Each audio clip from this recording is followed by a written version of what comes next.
nós fôssemos fazer uma galeria de algumas cenas bíblicas e puséssemos quadros assim na parede com as cenas mais marcantes, se a gente pudesse viajar na imaginação aqui, entrar num museu e parar diante de um quadro que tivesse, por exemplo, o momento em que Deus sopra o fôlego de vida nas narinas de Adão. Que cena, né? Recentemente eu visitei Hoje em dia as exposições elas têm muito vídeo, né? Antes era só coisa estática, mas às vezes tem telas, né? Com vídeo, mostrando cenas. E a gente vê a cena de Deus soprando o fôlego de vida nas narinas do Adão, o Adão despertando. Seria um quadro que com certeza nessa galeria a gente pararia e ficaria um bom tempo assistindo. E a gente poderia caminhar nesta galeria e perceber outras cenas, né? O momento em que Deus fala com Abraão e chama Abraão, dizendo para ele, fazendo a promessa para ele. O momento em que Deus se revela a Moisés na sarça ardente. O Moisés, 40 anos depois, quando se vai falar com o povo lá em Deuteronômio, ele fala assim, parece que a voz estava viva, ele fala assim, a voz daquele que falou comigo na sarça ardente. Ele tinha visto diversas cenas depois disso, mar se abrindo, pragas, milagres acontecendo, mas ele vira e se refere a um momento especial na vida dele e fala assim, a voz daquele que falou comigo na sarça ardente. Talvez uma cena impactante fosse a abertura do Mar Vermelho, né? A gente poder assistir a grandiosidade desse momento.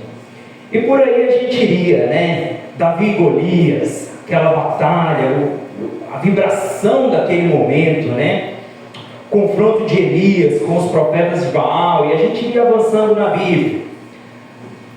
Talvez o momento do anúncio do nascimento de Jesus, o anjo chegando para Maria, ou a cena ali da manjedoura, né? Aquele estábulo, a criança ali, os pastores chegando, prestando adoração. E a gente teria diversos quadros neste lugar, nessa galeria, que chamariam a nossa atenção. Mas, sem dúvida, a obra-prima desse museu, a grande peça desse museu, seria o momento da ressurreição de Jesus. A ressurreição, ela não é uma peça secundária na fé cristã, mas ela é a pedra de esquina, ela é a pedra fundamental daquilo que a gente crê. A ressurreição é o momento mais importante da vida cristã. Ela diz não somente respeito ao passado, mas ela diz respeito ao presente e diz respeito ao futuro. Paulo, ele fala ousadamente no capítulo 15 de 1 Coríntios, ele falando sobre a ressurreição. Tinha algumas pessoas dizendo que não existia ressurreição, e Paulo fala assim, como assim não existe ressurreição?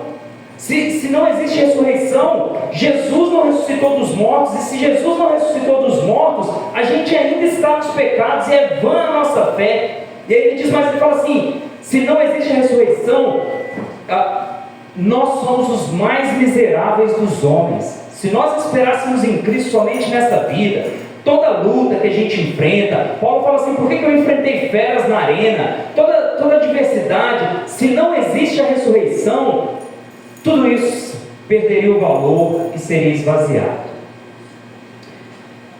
Pois bem, a ressurreição é o ponto central da nossa fé.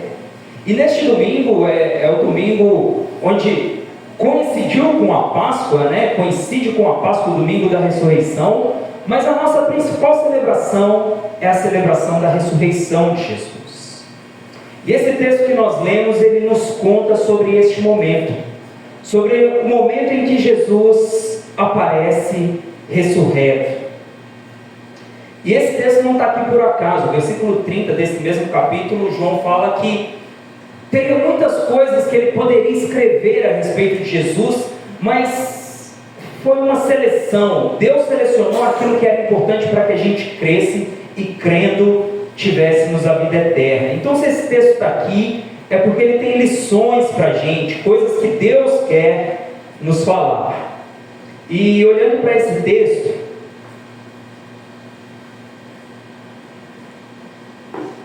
eu gostaria de pensar junto com os irmãos sobre 4 lições, pelo menos 4 lições que a gente pode retirar desse texto, aprender dessa cena, olhando para este quadro, 4 lições que a gente pode aprender. E a primeira delas é que Deus não faz acepção de pessoas. Você já leu isso na Bíblia, você já ouviu dizer isso, mas esse texto ele mostra disso. Percebe, irmãos, que Jesus estava se mostrando ressurreto. Isso era o fato mais diferente de toda a sua história, era o marco da sua história. Era o testemunho mais importante que Jesus tinha para dar, era o seu aparecimento ressurreto. Porque outros que se diziam filhos de Deus já houveram antes dele. Desde imperadores, imperadores romanos que se diziam filhos dos deuses, os faraós do Egito se consideravam filhos dos deuses, pessoas que curavam existiam antes, pessoas que faziam sinais impressionantes, milagrosos, No Egito é interessante que as primeiras pragas, a gente falou hoje de manhã aqui, os magos do Egito foram lá e fizeram, ou transformaram água em sangue também, sei lá o que era aquilo, se era truque, se era mágica, mas para as pessoas que estavam vendo, eles fizeram o mesmo sinal. As 3 primeiras pragas, eles conseguiram reproduzir. Chega da 4ª em diante, eles falam, está muito para nós. Viram para o faraó e dizem, isso aí é o dedo de Deus, não é, está fora do nosso alcance. Mas havia outras pessoas que fizeram milagres, que se diziam filho de Deus, mas outros sábios mestres, outros sábios pensadores, outras pessoas que fizeram discípulos com seus ensinamentos, que ensinaram coisas positivas. Mas o grande diferencial de Jesus é que Buda, ou seu precursor, está no sepulcro. Maomé está no sepulcro. Quem mais? Os grandes líderes de religião, os fundadores de religião, Moisés está morto, mas Jesus ressuscitou. E o fato mais importante do seu ministério, que é daquilo que ele tinha para testemunhar, para quem que ele ia transmitir essa mensagem? E naquele contexto, Maria era uma mulher. E a mulher naquele contexto era tida como uma pessoa de segunda importância. Num julgamento, numa audiência, o testemunho de uma mulher não era aceito como um testemunho válido, simplesmente pelo fato dela ser mulher. Os judeus, que eram dos povos mais esclarecidos, nessa questão eles perdiam até para os romanos e o grego no valor que davam para a mulher. Eles chegavam a questionar se a mulher tinha alma. Eles diziam que entre ensinar a Torá, ensinar a lei para uma mulher, era melhor queimar a lei do que ensinar para uma mulher. E a mulher tinha um lugar de segundo plano naquela sociedade. Mas para quem Jesus escolhe dar a primeira aparição depois de ressurreto, foi para uma mulher. Ele poderia ter escolhido alguém importante, algum membro do Sinédrio, alguma autoridade religiosa de Israel, ou aparecer para alguém muito rico, alguém influente na sociedade. Jesus poderia ter aparecido para o próprio Pilatos. Imagina a cara do Pilatos olhando e vendo Jesus ressurreto. Ele olha e fala, puxa, tudo que minha mulher falou que não era para eu me envolver, esse cara está aqui ressurreto, ele é quem realmente ele poderia ser. Imagina o testemunho de Pilatos. Mas Jesus escolheu Maria, uma mulher, porque Deus não faz acepção de pessoas. Aleluia. Deus escolhe, é quem escolhe Ele. Porque enquanto os outros discípulos de Jesus fugiram amedrontados, à exceção de João, Maria era uma que estava ali, diante da cruz, até o momento final da sua crucificação.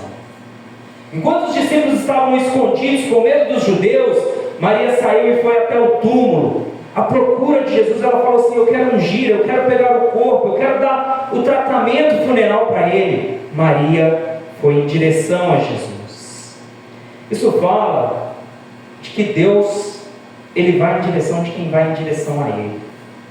Tiago nos diz assim: irmãos, achegai-vos a Deus e ele se achegará a vós outros. Deus não tem preferidos na sociedade, Deus não tem preferidos dentro da igreja, Deus não tem preferidos dentro do corpo de Cristo. De quem que Deus está perto? De quem vai para perto de Deus. Não tem barreira, não tem barreira de sexo. Paulo vai dizer: em Deus em Cristo não há grego, não há gentil, não há judeu, não há homem, não há mulher, não há rico, não há pobre. Deus se mostra àqueles que o buscam. O salmista, no Salmo 25:14, ele diz assim: o segredo do Senhor é para aqueles que o temem. Quem tem mais experiência com Deus? Quem busca mais? Está disponível para mim e para você. 1 Coríntios 1:26, Paulo diz assim: vejam, irmãos, que quando nós fomos escolhidos, a gente não era assim, gente que as pessoas olhassem e dissessem: uau, nossa, que pessoas incríveis. Não.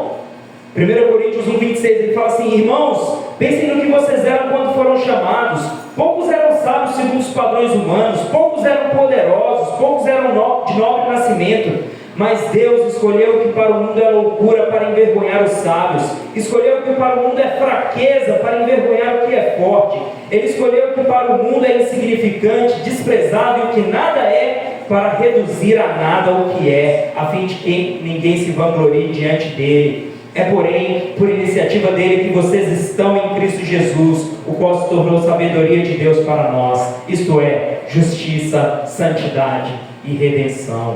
Meu irmão, Deus não faz acepção de pessoas, Deus não tem preferidos, mas Deus está disponível para aqueles que o buscam. Maria vai ao sepulcro ainda de madrugada e encontra a tumba vazia, volta, avisa o Pedro e o João e o Pedro chega, vê a tumba vazia, voltam para trás. Enquanto eles voltam para trás, a Maria ficou ali, sentada à porta do sepulcro, chorando. Que cena linda, que devoção, que coração o de Maria para com Jesus. Ela falou assim: é aqui que ele foi sepultado, é aqui que eu vou ficar chorando. E ela estava ali, diante do sepulcro, chorando, esperando por Jesus. Os evangelhos nos mostram que houveram cidades onde Jesus realizou mais milagres. Porque ele gostava mais daquelas cidades? Não, porque o coração das pessoas se voltou mais para ele com fé. O que esse texto diz para mim e para você hoje é que Deus está acessível e disponível, e que quanto mais a gente se prostra em busca, em quebrantamento, em busca de Deus, mais Deus se revela a mim e a você. Amém?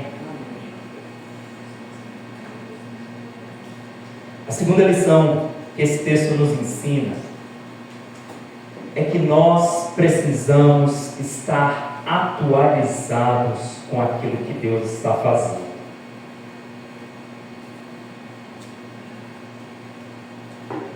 A Maria olha para o sepulcro, chorando, e vê lá dentro dois homens, dois anjos.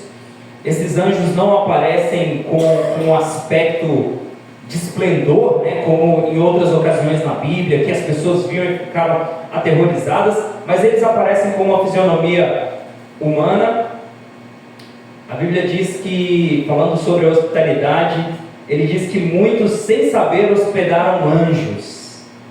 E, meu Deus do céu, eles devem aparecer com um rosto assim, igual da gente, Tem uma cena que eu vi que me chamou, não sei se eu consigo projetar, não preparei a imagem, mas essa é uma estátua que eles puseram num banco de praça, e a estátua tem o formato de um mendigo, um perfeito mendigo, deitado ali no banco de praça, coberto, é uma estátua de bronze.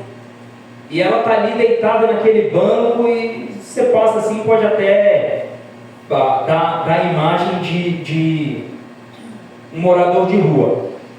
Mas aí a cena mostra a imagem de longe assim, e depois ela dá um zoom. Essa imagem, eu não sei se você consegue dar um zoom no pé.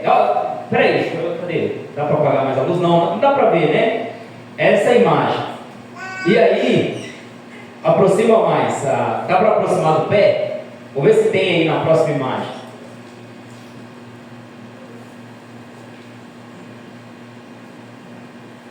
É uma que dá um zoom no pé.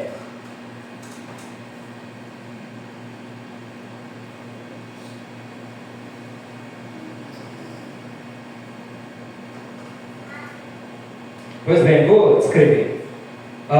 Quando a imagem dá um zoom no pé, a gente observa aqui, tem uma imagem que a qualidade está ainda melhor. Aqui tem as marcas de cravos nos pés.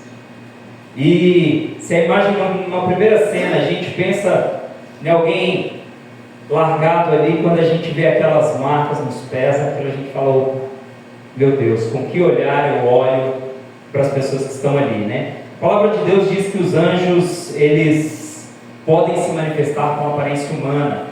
E Maria olha para dentro do sepulcro, vê ali 2 anjos, e a gente precisa estar atualizado, porque Maria estava chorando, e as lágrimas que ela estava derramando naquele momento, já não tinham mais razão de ser. As lágrimas que Maria estava derramando, já não tinha mais um porquê. Porque Jesus já estava, as lágrimas cabiam bem para sexta-feira, cabiam bem para o sábado, mas naquele momento, já não tinha mais um porquê de ser. E eu imagino os anjos viram para ela e falam assim, mulher, por que você está chorando? Eu imagino os anjos com vontade de rir assim, né? Sabe de nada. Olha lá ela chorando porque Jesus está morto, mas Jesus já está vivo. E as lágrimas dela já não faziam mais sentido. E porque Jesus estava vivo. E a gente precisa caminhar na vida cristã diante dessa noção, diante desse conhecimento, diante dessa certeza, para que a gente possa estar atualizado com aquilo que Deus está fazendo hoje. Sabe o que a gente vê nos nossos dias? Um monte de igreja por aí, com um monte de coisa judaizante, cara pregando com quepá, com roupa de judeu, candelabro dentro de igreja. Eu olho para isso e falo assim, por quê? Você está lá no Antigo Testamento, a gente já está no novo momento. Gente guardando, Paulo briga com os Gálatas, eles começam a guardar a lei, ele fala assim, que isso? Foi a lei que libertou vocês? Vocês foram salvos pela obediência à lei ou pela graça de Cristo? Gente vivendo no tempo da lei, gente vivendo lá atrás, gente usando promessas de Deus do Antigo Testamento, textos do Antigo Testamento, como se fossem para hoje. Mas o nosso olhar, ele tem que estar em Cristo. A gente tem que estar, eu e você temos que ser a nova versão, corrigida e atualizada, segundo Cristo. Porque Cristo é quem dá para a gente o tom da vida, o momento que a gente vive, a forma como a gente se entrega à vida, passa por Jesus Cristo e Jesus Cristo ressurreto. Os nossos pecados foram perdoados em Cristo. A nossa reconciliação com Deus se dá por meio de Jesus Cristo. E a Maria ainda estava chorando, mas Jesus já estava ressurreto. Às vezes a gente é crente, tem igreja judaizante, tem igreja moralizante, igreja com regras, com usos e costumes. Não, que a barba tem que ser assim, o cabelo tem que ser assim, o tipo de roupa tem que ser assim. Enquanto a regra no Novo Testamento é enchei-vos do Espírito Santo e jamais satisfareis as concupiscências da carne.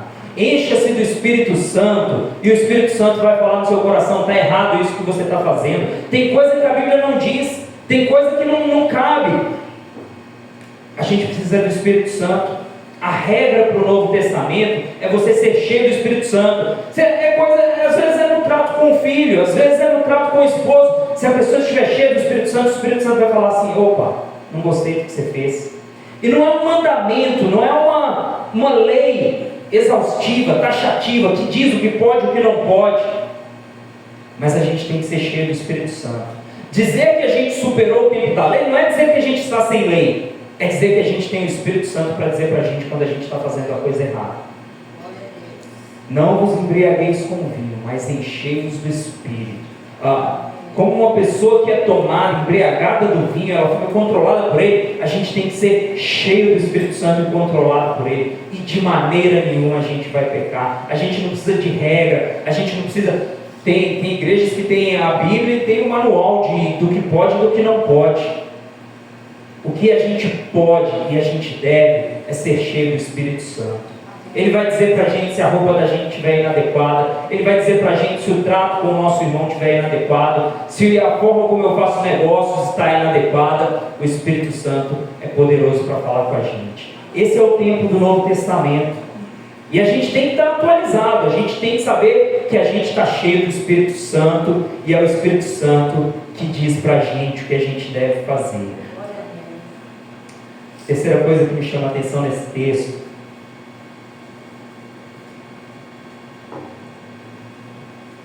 é a natureza do relacionamento de Deus para conosco, ou o cuidado de Deus, de Jesus para com Maria. Veja, irmãos, que Jesus, ao final da sua conversa com ela, ele diz assim: Maria, não me toques porque eu ainda não subi ao Pai. O Jesus, que após ressurreto, eu imagino a vontade de ir lá, tocar na mão do Pai, falar: é isso aí, vencemos, ganhamos, e subir, e ser coroado, e entrar triunfante no céu. Jesus se encontra primeiro com Maria. Ele para tudo, e ele fala assim: peraí, a Maria está lá no sepulcro, chorando, e ele vai ao encontro dela. E antes dele falar, os anjos falam com ela, dizem e perguntam para ela. As perguntas muitas vezes esclarecem a gente, fazem a gente refletir, a gente pensar no que está fazendo. E os anjos perguntam para ela: Maria, mulher, por que você está chorando? Mas ela não entende, ela não percebe, ela não consegue parar e refletir assim: por que eu estou chorando? Peraí, e ligar a tudo que Jesus tinha dito. Enquanto os anjos falam com ela e ela não entendeu, o próprio Jesus se coloca. Essa cena, meu Deus do céu, como eu gostaria de assistir essa cena. Porque o texto fala que ela voltando, eu não sei como foi a cena, talvez ela tenha ouvido o barulho dos passos de Jesus por trás dela, e diz que ela voltando, se viu ali Jesus e não o reconheceu. Talvez os olhos cheios de lágrima, talvez porque ele não estava manifesto, e ela pensando que era um jardineiro, vira para ele, e Jesus pergunta para ela, o próprio Jesus vira para ela e diz: mulher, por que você está chorando? A quem você procura? E ela não reconheceu, pensando que era um jardineiro. Diz para ele: Senhor, se o Senhor o levou, me diga onde ele está. Eu acho que o medo que pairava no coração dela era de os inimigos de Jesus terem pegado o corpo, o que seria com o corpo, e de repente o jardineiro ter levado. Aquele jardim era, o texto anterior fala que era de José de Arimateia. Se aquele jardineiro tivesse levado, talvez estivesse num lugar onde ela poderia encontrar o corpo de Jesus. Uma esperança tão menor daquilo que realmente estava por acontecer. Deus tinha tão mais para ela do que aquilo que ela tinha por esperança, do que era aquilo que ela estava depositando no seu coração. E aí ela diz: me diz onde o puseste, eu o levarei. É uma apaixonada, né? Porque eu imagino que fosse difícil carregar o corpo de Jesus para uma mulher. Mas ela, a sua devoção, ela diz assim: me diz onde colocaste e eu o levarei. Então Jesus responde, né? Aqui no verso 16, diz assim: Jesus lhe disse: Maria. E ela entendeu tudo.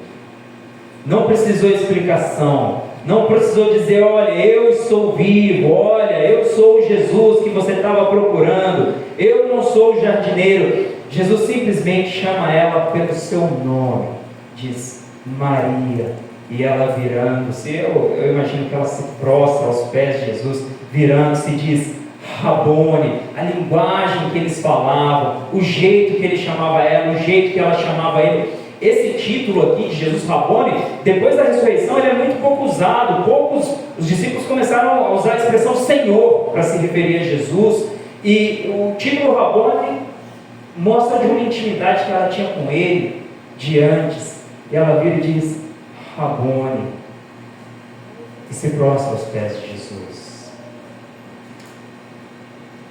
Jesus chama ela pelo nome e ela entendeu tudo.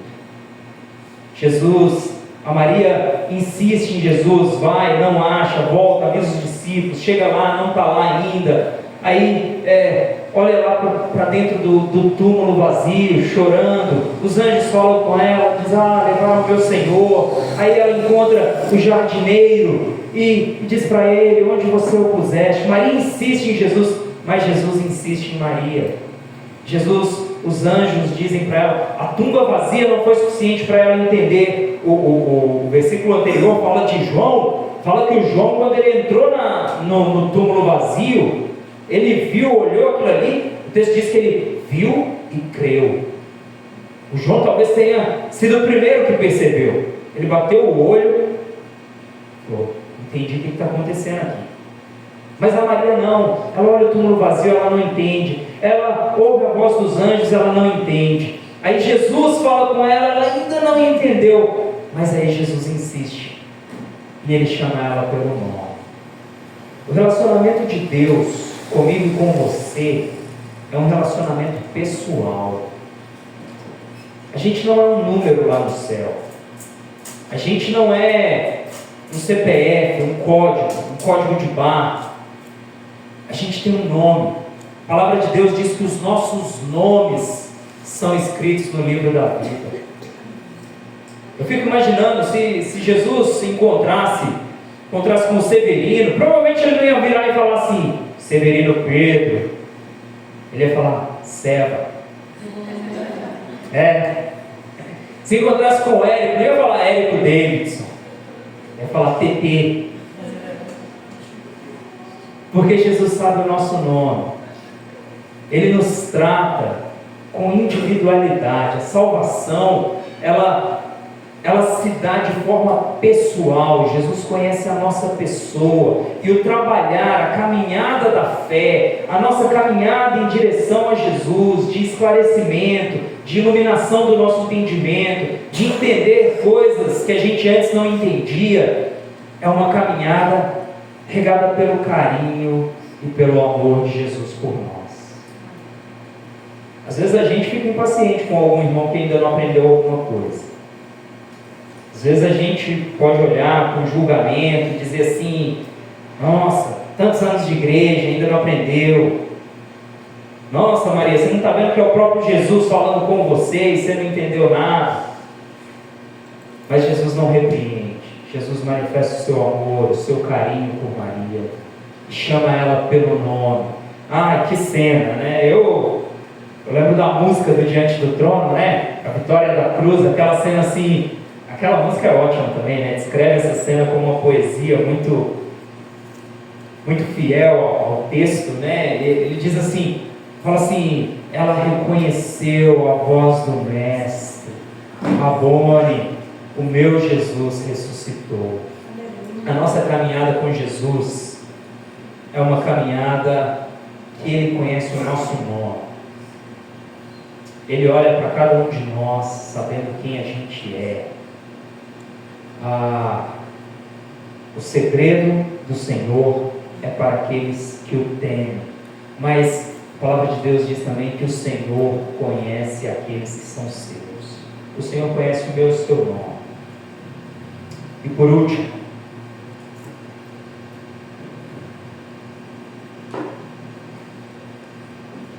esse texto nos diz que Jesus venceu a morte e venceu a morte.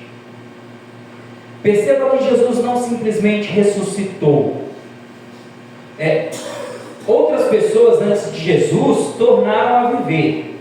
Jesus mesmo ressuscitou pessoas. Eliseu, né, teve pessoa que ele ressuscitou.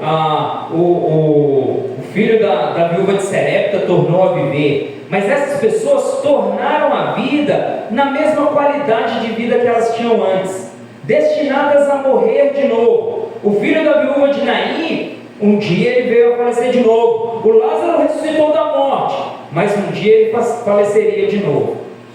Jesus não simplesmente reviveu, Jesus venceu a morte. Em Apocalipse ele diz assim: estive morto, mas eis que estou vivo pelos séculos dos séculos. Eu venci a morte, eu tomei as chaves da morte na minha mão. A separação que havia entre Deus, que é marca da morte, Jesus venceu. Mas Jesus não simplesmente venceu a sua morte, porque a Bíblia diz que o salário do pecado é a morte, e morte é separação de Deus. Mas as palavras de Jesus nos mostram que ele venceu 2 vezes a morte. Porque ele venceu a morte porque o sepulcro não foi capaz de segurar ele. Mas ele vira para Maria e diz assim: não me segure, pois ainda não voltei para o Pai. Aí ele diz assim: vá porém a meus irmãos e diga-lhes: estou voltando para o meu Pai e Pai de vocês, para o meu Deus e Deus de vocês. Olha, se num primeiro momento Jesus chama para ele discípulos, depois no capítulo 13 de João ele diz assim: olha, vocês são meus servos, vocês como servos, eu sendo o Senhor, servir a vocês, vocês também devem servir, e coloca eles na qualidade de servos. Depois no capítulo 15, Jesus fala assim: olha, vocês para mim, diz aos seus discípulos, vocês são mais que servos, eu os chamo amigos, porque os amigos eu dou a conhecer aquilo que eu vou fazer. E eles sobem para o patamar de amigos. Chega aqui, eles chegam no ápice do que se pode chegar. Jesus vira e diz assim: vai, diga aos meus irmãos, eu estou voltando para o meu Pai e Pai de vocês.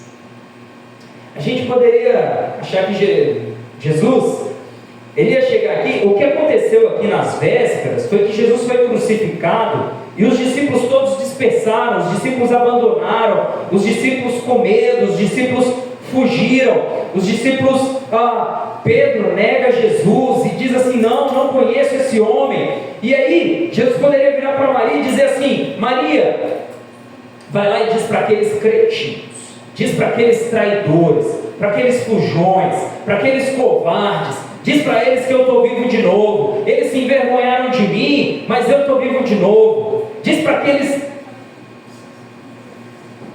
Mas Jesus vira e diz assim: diz para os meus irmãos, porque eu venci a morte. E se a traição que eles me fizeram seria motivo para fazer separação entre a gente, para fazer separação, se o pecado deles seria motivo para fazer separação entre a gente, entre eu e eles, entre eles e Deus, diz para eles que eu venci a morte. Diga aos meus irmãos, eles não são meus inimigos, mas eu venci a separação que havia entre mim e eles. Não são os nossos pecados a última palavra na nossa vida, mas é o perdão de Cristo sobre nós. É que Jesus venceu a morte, Ele ressurgiu, Ele reviveu, mas Ele venceu a separação entre o homem e Deus. Os meus pecados, as minhas falhas, as minhas fraquezas não são suficientes para fazer separação. E Jesus vira para os seus discípulos e diz assim: vocês são meus irmãos. Ele começa aqui, ele aparece para eles mais tarde naquele dia, dizendo: paz seja com vocês. Paz seja com vocês. Nós não experimentamos a separação de Deus, mas a vitória de Jesus sobre a morte. Diz sobre a ressurreição, mas diz sobre a nossa união com Deus.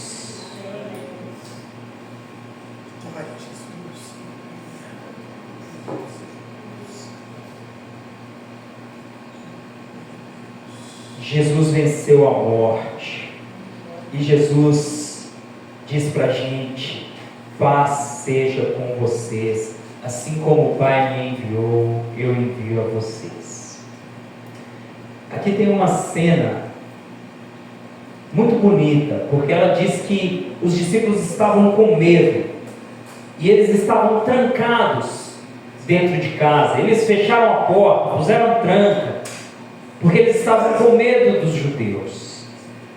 e Jesus entra naquele ambiente. Isso fala para a gente tem curiosidade, né, para saber como que vai ser na ressurreição, como que vai ser o corpo glorificado. E Paulo fala assim, olha, Jesus é a primícia daqueles que ressuscitaram. A morte entrou no mundo por um homem, mas a ressurreição e a vida entraram por Jesus. 1 Coríntios capítulo 15 ele diz isso. E aí ele diz assim, uma é a glória dos corpos terrestres, outra é a glória do corpo terrestre, celeste. E aí ele diz assim, alguém pode perguntar, como que vai ser na ressurreição?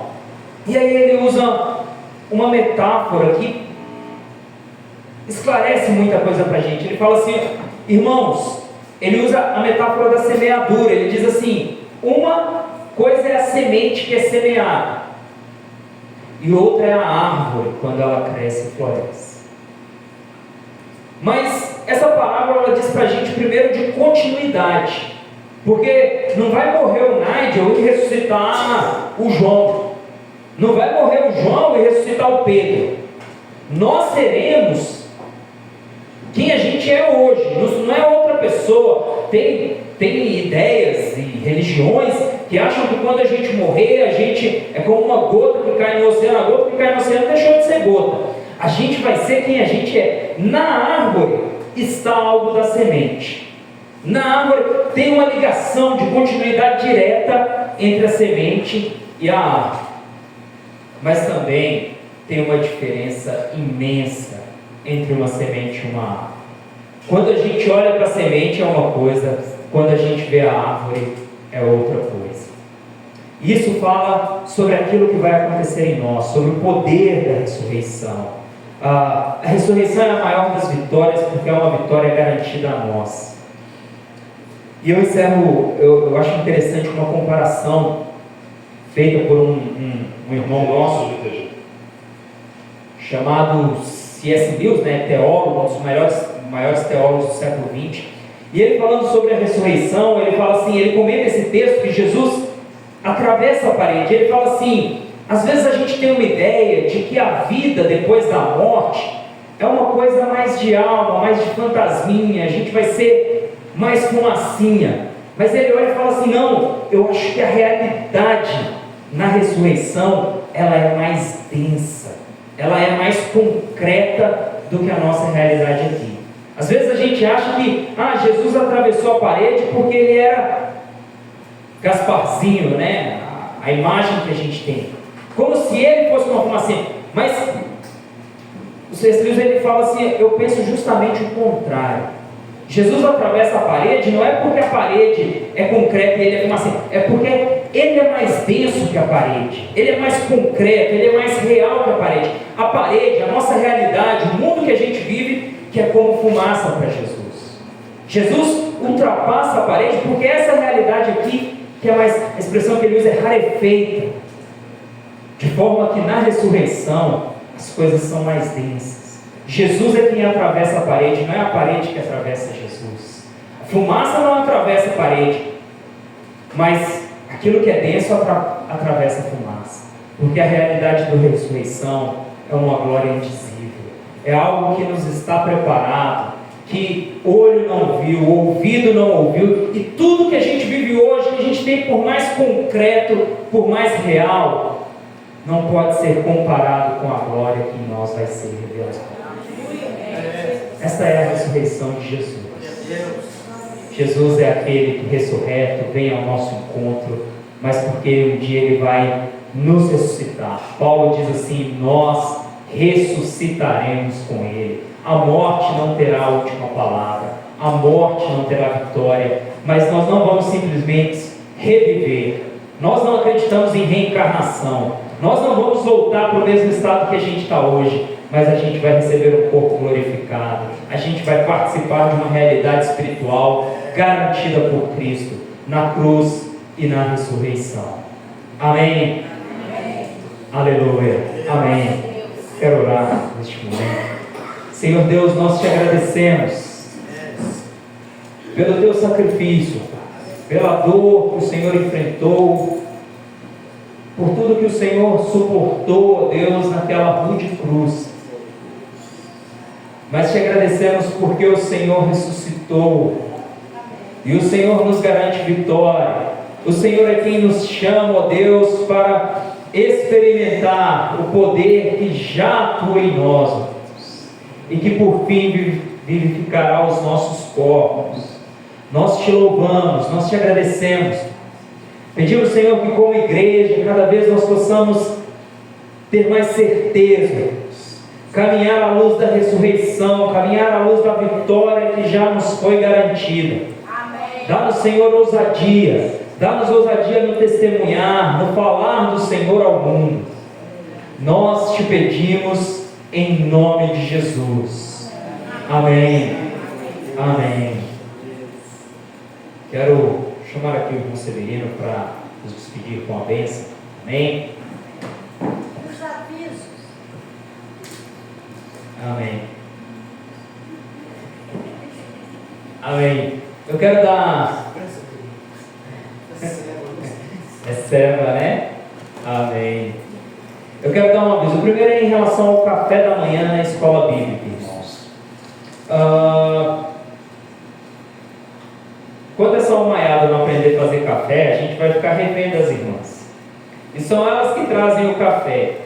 E elas decidiram por fazer um café mais simples, uma coisa mais enxuta, né? A gente tinha um café mais elaborado aqui. É uma bênção esse tempo de comunhão, comer junto, você chegar mais cedo, poder prosear, ouvir um pouquinho da semana do irmão.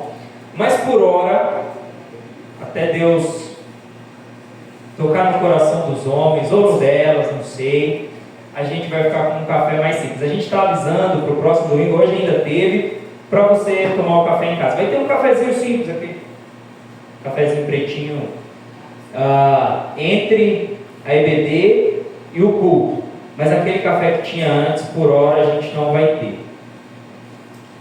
Amém ou misericórdia? Amém, né? É uma concordância das irmãs, então, amém. Amém. Ó, já ouvi ali Deus tocando no coração. Amém. Pastor Paulo está em viagem, né? O pastor Paulo tem uma sorte na vida que eu não sei se eu vou ter, mas ele tem um grupo da época de mocidade dele, que eles se encontram ainda hoje, todos os anos. Meu pai está com 70 anos.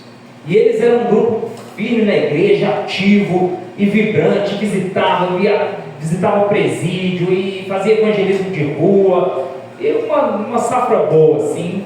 E do grupo, acho que todos foram para o ministério, né? Os homens viraram pastores, muitos se casaram entre eles, algumas viraram cantores, né, de projeção na época, né? Que hoje, nos nossos dias, seriam famosos. Não, era famoso na época, era famoso, Paulo. Gente de projeção, e eles ainda tem a maioria vivo, então ele foi lá encontrar eles e passar esses dias, né? Um deleite para ele, uma bênção na vida dele. Amém. Domingo que vem teremos ceia. A gente teve uma confusãozinha, eu achei que seria hoje, né? Eu vim pensando que seria hoje a ceia. Mas amém. Será no próximo domingo. Estão convidados. Tem duas pessoas que nos visitam ali, três, né? Na verdade, o Douglas, Júlia e Tainara. Nayara. Sejam muito bem-vindas, é um prazer. Vieram o convite do Douglas? Tem alguma coisa a ver? Não, né? Tá. No Instagram? Amém. Prazer recebê-las, viu? Deus abençoe. Amém. Visita a Lígia aqui, que é meio de casa já, né? Amém. Ela tem dupla cidadania de igreja. Amém. Perdão, eu sabia que tinha mais um aviso. Obrigado. Irmãos, no próximo domingo nós faremos Assembleia Ordinária. A igreja é o corpo vivo de Cristo. A igreja é algo que ultrapassa as paredes. Vem pandemia, fecha o templo, a igreja continua existindo. Ultrapassa a organização. Se não tiver microfone, se não tiver a igreja continua existindo. Mas nós somos também uma organização que está aqui no meio do nosso mundo, na sociedade, no aqui e agora, no concreto. A gente paga aluguel, a gente tem conta bancária, a gente tem regras para administrar aquilo que é patrimônio da igreja. E a forma como nós escolhemos, existem outras igrejas que são de outra forma, a forma como é predominante na Igreja Batista é ser uma associação de membros. De forma que as decisões sobre mudança de prédio, sobre troca de pastor, essas coisas são decididas em assembleia. E os membros vêm e votam. E nós faremos no próximo domingo uma assembleia, onde a gente vai discutir sobre alguns pontos, sobre diretoria do próximo ano. A gente precisa disso, a cada 2 anos a gente manda para o banco a ata da Assembleia com a diretoria para o banco liberar para a gente usar a nossa própria conta. A conta da igreja é no Banco do Brasil e é uma conta da pessoa jurídica, do CNPJ da igreja. Então, é um ponto de extrema importância para a vida organizacional da igreja. Para a saúde financeira, né? A gente prefere ter conta sim, é uma conta que ninguém consegue movimentar ela sozinho, né? Tesoureira tem acesso e o pastor presidente tem acesso. Um faz a transferência, o outro vai lá e libera. Hoje eu tenho plena confiança na tesouraria e são pessoas da nossa confiança, mas a gente tem que proteger a igreja, porque a gente sabe que a gente sabe como é, né? E tem tanta coisa que às vezes acontece errado, não com desconfiança, mas para a gente. Imagina, chega um novo tesoureiro e a gente fala assim: a partir de agora a gente vai fazer um negócio mais rígido. Ele vai olhar e falar assim: pô, está desconfiando de mim? Mas então já deixa a regra certa, do jeito certo, né? Todas as nossas transações, tudo que é pago, é passado ao contador, faz balanço, para verificar, para ver se está tudo certo e cuida dessa parte administrativa da igreja. Amém? Estejam aqui para a próxima assembleia, para ser bênção na vida da igreja. Amém? Vai ser ao final do culto. A gente vai ter o culto todo normal, vai terminar uns minutinhos mais cedo para fazer a assembleia. Não deve ser demorado, é pouca coisa na pauta. Amém?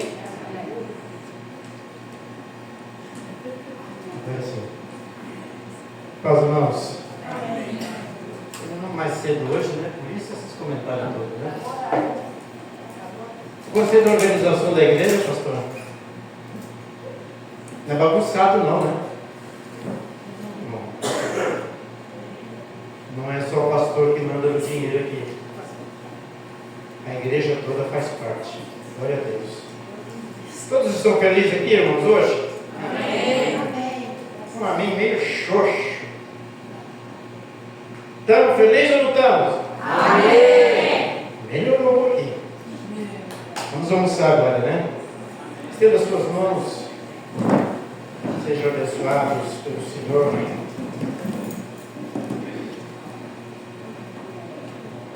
Que a graça de Jesus Cristo e o grande amor de Deus, a comunhão e as consolações do Santo Espírito da verdade, Espírito Consolador, Espírito intercessor, Espírito orientador, seja com a sua amada igreja. Aleluia. E obrigado, Senhor. Muito obrigado. Amém e amém. Maranata, né? 1, 2, 3 e...